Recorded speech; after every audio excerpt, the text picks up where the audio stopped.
I don't think we should ignore a $16 billion cash injection into the hands of a bunch of crypto natives. GM, good morning. Welcome to the Milk Road Show, the daily crypto show that's serving investment insights hotter than a coffee you forgot on your car roof. I'm your host, Jay Hamilton, and today we're looking at the 6 biggest catalysts that are coming in the next 6 months and how you should plan for them in your crypto investments. Here to guide us is crypto investment expert Lark Davis. Lark, welcome back to the show. Hi, thanks for having me back. It's going to be a great conversation. I'm stoked about today's episode. Me too. First, we must start by acknowledging a significant event that made headlines worldwide over the weekend. That was the assassination attempt of former President Donald Trump. Now, this is a major global event, and regardless of our political views, it's important to approach this topic with a focus on the broader implications and our shared humanity. I want to make it very clear that we do not condone violence of any kind. Political disagreements should never escalate to physical harm. Violence is never the answer, and it's crucial that we uphold the principles of peaceful dialogue and respect. Incidents like this can really have a massive impact on global stability and public trust, and it's a reminder of the fragility of our societal structures and the importance of maintaining peace and security. The ripple effects of such an event can be felt across the world, influencing everything from political climates to economic markets. With that being said, every US election is a major catalyst for markets, including crypto markets. Regardless of political views, it's important for us as investors to view the election and candidates from an unbiased perspective in order to make smart investment decisions. So, with that in mind, Lark, we have the US election coming up on November 5th. What impact do you expect that this election will have on the crypto markets, and how do we plan for it? Well, it's very interesting because I saw a tweet, and this is quite funny because it's kind of what I did. And the tweet was something like, if the first thing you did after hearing about this assassination attempt wasn't going and checking the price of the crypto markets, then your bags aren't big enough, you're not deeply involved enough. And I did. I read the news. I went and looked at Trump, the stuff on Twitter. It's like, oh my gosh, what's the price of Bitcoin doing? Mhm. I know. Not to diminish the moment, obviously, but it does have an impact on markets. That's the funny part aside, but the real part is that it does have an impact on markets. These are major global political events, and they have to be treated as such because everything that happens, we don't live in a microcosm in the cryptocurrency markets. Everything that happens has a direct impact on all markets. Okay. So, that being said, a lot of people are saying that this is going to cement Trump's chances for taking the presidency and all that stuff. And we'll see how that all turns out. It's still a few months away. A lot can happen between now and then. Let's see. However, what people are front running on those images and stuff and everything that's sort of come out of this event and the strength that was showed from that event is that Trump's likely to be the next president. Now, Mhm. if that's the case, and again, we're not advocating for one candidate or the other, we're just talking about the implications of what happens if somebody does get elected. Trump has come out as the pro crypto candidate, big time. He has leaned into it heavily. And I think a lot of crypto money has got behind him. I know a lot of pro crypto PACs are supporting him. A lot people like Brian Armstrong from Coinbase, they put a lot of money into seeing pro crypto people get elected. A lot of people across the crypto space putting their support and money behind Trump. And now I know politicians, they get elected and then what? Then they kind of don't do the things they said they're going to do on the campaign trail. However, sometimes they do.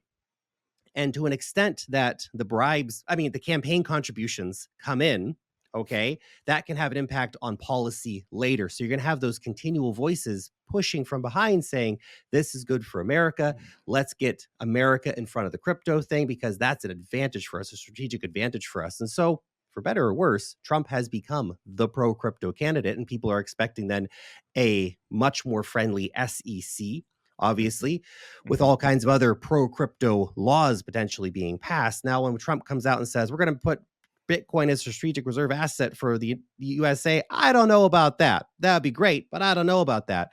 But can we get a more friendly SEC head? That I feel is an almost certainty. And in that case, that really opens up the path for big time crypto things to happen in America, which is one of the most important markets, of course, globally for the cryptocurrency markets. So this is what people are pricing in when they see all this happen, when they see this craziness happen, that it increases Trump's chances of winning. and that if he does win, we're going to have a very pro crypto person in the White House, a potential red wave following that of candidates that will be able to get through a pro crypto agenda. So we shall see. Again, still months away from the election, but that's, I think, what the market was pricing in when they saw this happen. Yeah, and one of the things that we're going to talk about the later in the show, the last item, the last catalyst is the coming of other ETFs. We'll talk about the ETH ETF, which is coming very soon, and then the Solana ETF, which the date for the Solana ETF would line up with a new SEC chair. So you could imagine if we had a different SEC chair, then maybe the Solana ETF comes sooner than it would under the current regime. So definitely there is impact, as you said. Okay, let's go to the second catalyst, which is rate cuts. Let me bring up here the FOMC timeline of when their meetings are for the rest of the year so everyone understands when we could possibly get rate cuts. And then, Lark, I'll throw it over to you to tell us what you think is likely to happen. So, the FOMC, which decides on interest rates, is meeting at the end of July, July 30th and 31st, then in September, then in November, and then in December. So 4 meetings left this year for possible changes in the interest rate in America. What do you expect to happen here, Lark, and what are you watching? So we have 2 more CPI prints, the inflation data coming out. So we have one coming in August and we'll have one coming in September before that FOMC meeting. So assuming that we don't see a spike in inflation's been basically nonstop trending down. Okay, since early 2023, we've had inflation just going down, down, down, down, down. It's heading towards where it needs to be. The market is pretty heavily favoring right now the first rate cut to happen in September at that September meeting. Now, that's just the first one. Okay, I think the last I looked, some people were saying it's as high as 90%. Some of the prediction markets are saying it's around, oh, here we go, 83%. So that's what the prediction markets are saying right now, about an 83% chance of that Fed cut in September. So that's a pretty big likelihood. Now, that's just the first cut. I have seen other predictions that we could see 8 rate cuts in a row. Now, you're going to hear a narrative around rate cuts. Rate cuts are coming. That means where the bear market's coming, and it's all going to be super bearish, and everything's going to fall to pieces. Now, you need to look at the data because the data shows something very, very interesting. If you go back and look at all the previous rate cuts, when did rate cuts happen and what was their impact? Now, a lot of the times, the rate cuts happen when there's already a recession underway. They happen about halfway through the recession, trying to ease up borrowing and lending so people can get money and try to kickstart the economy, et cetera, et cetera, et cetera. That's not the case right now. There is not a recession in the USA right now. And the US economy has been very stubborn, which has been very interesting. We're still positive for growth. Jobs, things have been taking some hits. They're not, you can't be too rose-tinted glasses about that. There have been some hits to the U.S. economy and the jobs markets and all these sort of things, but overall, it has remained relatively resilient, and it's not in a recession. So rate cuts coming outside of a recessionary environment have always been bullish for markets. Because especially if you get 8 rate cuts in a row, what starts happening? When that first rate cut happens, the markets could get very excited. What happens when you have 8 rate cuts in a row? Suddenly, the cost for businesses to borrow money, to put a new addition on the building, buy that new coffee machine, hire that new staff member are reduced by almost half. Because we're going to go from 5.25 to 3.25. That's a big drop in the cost of borrowing money for U.S. businesses. That has big implications for the U.S. economy in a positive way. So this is a good thing. The rate cuts could be a very big catalyst for a lot of excitement in the markets, for a lot of bullish energy to come into the markets. So I would not be fading those rate cuts out of a recessionary environment because the impact potential is very real. Amazing. Super exciting to think that we could have 8 rate cuts in a row. We'll have to follow along and see if that comes true. That would be insane. Let's go to the next catalyst, which is the Bitcoin supply and demand issue that we've had over the past month or two. German government, Mt. Gox, a few others. What are you seeing when you look at Bitcoin currently and the current supply demand issues? Do you think we're through that, or is there still more pain to come? It's been very interesting to watch. As I was saying previously, and is that the bark was worse than the bite of the German Bitcoin dog. right? And so Germany sold their Bitcoin. And of course, people front ran that and the market front ran that. And that's when you saw the big collapse in price. Okay. What's interesting is that when they got down to around 40,000 Bitcoin, which was still, they had 80% of their supply left, the market kind of stopped caring so much. The people who wanted to front run that narrative and sell sold. And then what happened? Germany unloaded 40,000 Bitcoin in a week, and the price of Bitcoin actually went up slightly, showing, of course, that the narrative was BS the whole time, that the market was, of course, going to be able to absorb that Bitcoin. The only thing that would have caused total chaos is if Germany had taken all that 50K BTC to Coinbase and market sold it in one go. That would have caused a lot of chaos. Why would they do that? It'd be nonsensical. They, of course, want to get some money out of it. What's funny too is now that Germany's done selling their Bitcoin, they're getting trolled. Yeah, this is hilarious. Somebody sent them $1.87 worth of Bitcoin with a message attached to it. Have fun staying poor. I mean, you got to give it to the Bitcoin community, man. That's hilarious. That is Absolutely hilarious. incredible. Now, the other big overhangs that are out there, and this is really important to think about because the German Bitcoin was this big scare story, this overhang. And we've got the biggest overhangs right now largely being cleared out of the market. Mt. Gox is the next one. We've broken that down more, but just to reiterate for anybody who may not have heard it before, is that Mt. Gox, people are getting back 140,000 Bitcoin. A lot of that's going to be going to funds. The funds want to get the best price possible, so they're going to be looking at managed selling to minimize the impact. The people who are regular people and are getting that Bitcoin back, we're talking about OGs in the market here who have been around for years. Now, some of those guys might sell, take it as a free payday. A lot of these guys are probably going to get it and go, well, why would I sell now when I know Bitcoin's going to $1 million in 10 years? I've been holding it this long. I'll hold another 10 years. Who cares?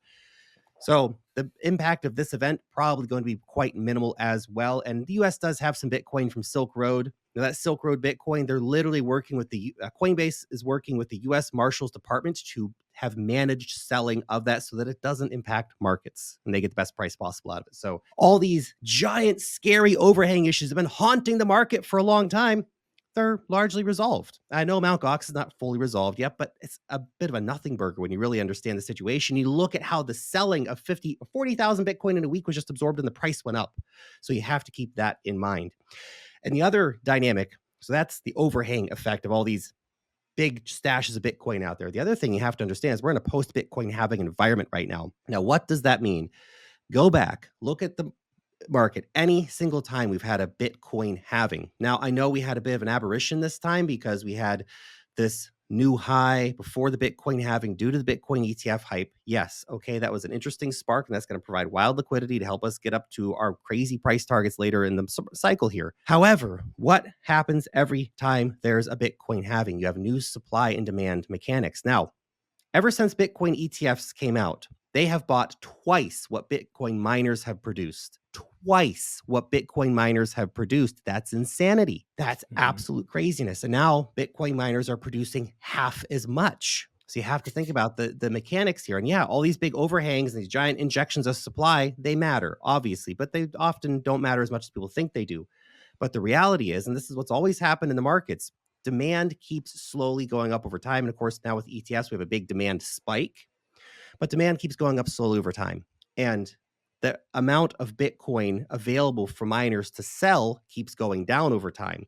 And you keep getting these diamond-handed fanatics, people who literally will hold their Bitcoin for years. The exit fiat crowd, more and more Bitcoin keeps getting into their hands, and it creates wild market dynamics for the cryptocurrency markets more broadly because Bitcoin is the tip of the spear when it comes to liquidity and how the markets move. When Bitcoin goes up in price, you will see whales take profits. You'll see whales take loans versus their Bitcoin, speculate in altcoins because now they have more wealth, et cetera, et cetera, et cetera. So these supply and demand mechanics are very impactful, and they always have been very impactful to the cryptocurrency markets. And this is perhaps one of the wildest examples of that, this market cycle, because never before have Bitcoin miners had less Bitcoin to sell, and never has the demand been higher for Bitcoin.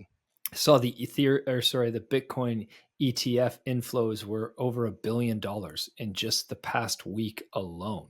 Like, that is insane. For the net inflows to be that high in a regular week, like it feels like everyone's missing what's happening right in front of us right now. What's pretty crazy is that you look at the actual flows for the last few weeks. TradFi bros did not sell in panic. They waited, And then they started accumulating under 60K. And they bought $1 billion worth of Bitcoin under $60,000. Think about that. They didn't panic sell. They didn't panic sell. Some of these guys had bags from higher. They didn't panic sell. They accumulated. That is pretty interesting because I know there's a lot of retail money in those Bitcoin ETF products. I think the first sort of flush out in the market got a lot of those people out. We did see big inflows that we saw $1 billion in one day when Bitcoin hit 74K. And then we saw $500 million out on the big crash back in April or May. I think it was April. That flushed out the retail crowd. But the institutional money, which we see as a huge, huge percentage of the total money in these Bitcoin ETFs, hedge funds and stuff like that, they waited. They were patient. And they bought more under 60K. And these guys are going to be aiming for 90 to 100K before they start selling again. So it's very, very interesting to watch the effect of all this playing out. The other thing that is coming up when we talk about catalysts, and this is our fifth catalyst today that you've been watching, is FTX. We haven't talked about FTX in a while. There was a lot of talk about it to start the year, and it's just not top news in the media right now, but it hasn't gone away. It's still there. So what can we expect with the FTX payout that's coming? The FTX thing is a very interesting wild card because what you see with some of these other bankruptcies, like Mt. Gox, for example, people are getting back Bitcoin, right? And that who knows what happens with it. But with FTX, everyone's getting cash back. A lot of the FTX money came from, it was just so random. They had this big, they invested in some company that got bought out and ended up being worth billions of dollars. So it was one of the good things FTX actually did with some of their money. And so that was all sold for cash, and some of the crypto was sold for cash, et cetera, et cetera, et cetera. So people are getting back a cash payment. So there's $16 billion in cash money coming back to people that FTX owes money to. And people are largely going to be made whole in cash. I know not in crypto, and people are going to be pissed off about that, and good reason. So, I mean, screw FTX and screw all these guys and their damn fraud, obviously. But people are going to be getting back a lot of cash.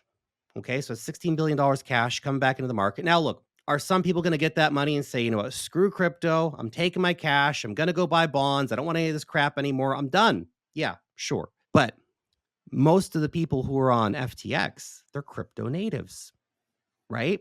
So what are these guys going to do when they get a giant pile of cash in their hands? They're probably going to go buy some more cryptocurrencies. Not everybody. Let's make it clear, not everybody. What if half of them? What if $8 billion gets injected into the cryptocurrency markets over like 2 or 3 weeks?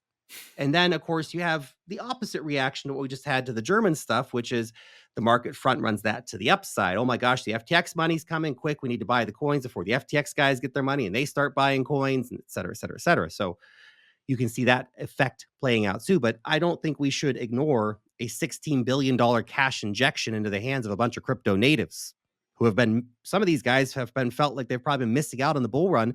Maybe some people had all their money in there and they're going to get that, and they need to feel the need to play catch up and they need to run and buy. So watch out for that as an interesting catalyst. Any idea what the timing of that is?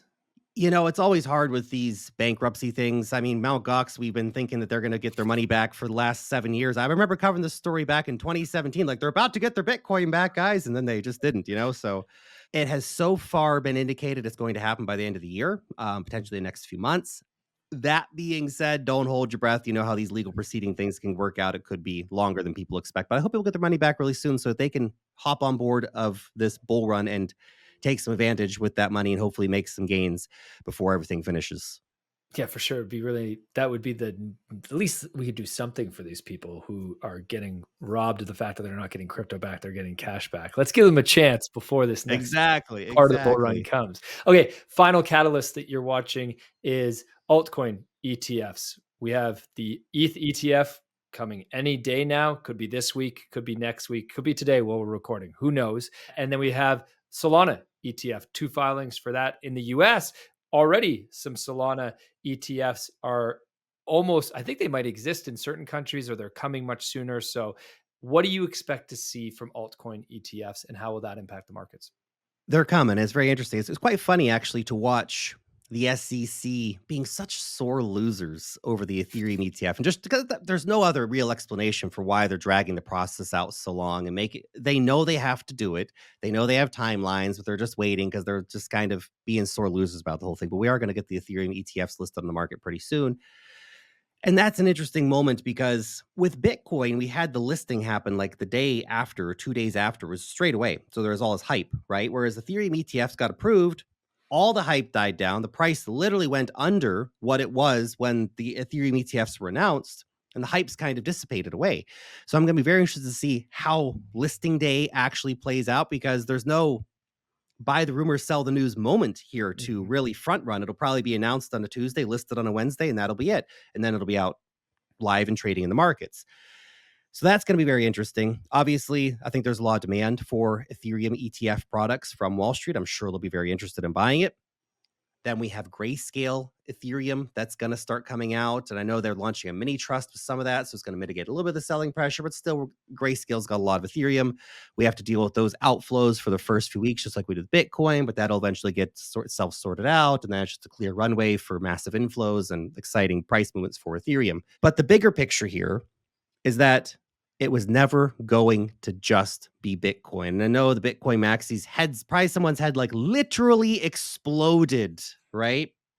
Just Michael Saylor images just crashed all over the place. Anyway, the reality is it was never going to be just Bitcoin ETFs, because Wall Street likes making money and they see cryptocurrency as this giant bonanza that they want to be part of. And so Bitcoin was first, then Ethereum, and then we're going to start getting all kinds of other stuff. And if Ethereum is not a security, if Ethereum is okay for ETF products, then guess what?